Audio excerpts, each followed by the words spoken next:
અગાઉ રાજકોટની સિવિલ હોસ્પિટલની અંદર ધરણાનો કાર્યક્રમ કરવામાં આવ્યો અને વિરોધ વ્યક્ત કરાયો। ભ્રષ્ટાચારના આરોપ સાથે રાજકોટ સિવિલ હોસ્પિટલમાં કોંગ્રેસે જોરદાર વિરોધ પ્રદર્શન કર્યું। શહેર કોંગ્રેસ પ્રમુખ અતુલ રાજાણી, અશોકસિંહ વાઘેલા સહિતના શહેર કોંગ્રેસના નેતાઓએ સિવિલ હોસ્પિટલ અધિક્ષકની ચેમ્બર બહાર અલગ અલગ બેનર સાથે સૂત્રોચ્ચાર કર્યા। કોંગ્રેસે આરોપ લગાવ્યો કે વર્ષ 2019થી 2024 સુધીમાં લાખો રૂપિયાનો કોન્ટ્રાક્ટ કર્યો હતો।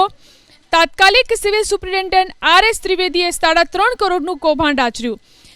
કોંગ્રેસનો એવો પણ આરોપ છે કે વિશ્વાસ નામની એજન્સી અને સિવિલના અધિકારીઓએ મળી અને આ કૌભાંડને અંજામ આપ્યો। કોંગ્રેસના આ જ આરોપ પર સિવિલ સુપ્રિન્ટેન્ડન્ટ ડોક્ટર મોનાલીબેન માકડિયાએ તપાસ કરી રિપોર્ટ વડી કચેરી મોકલવાની ખાતરી આપી।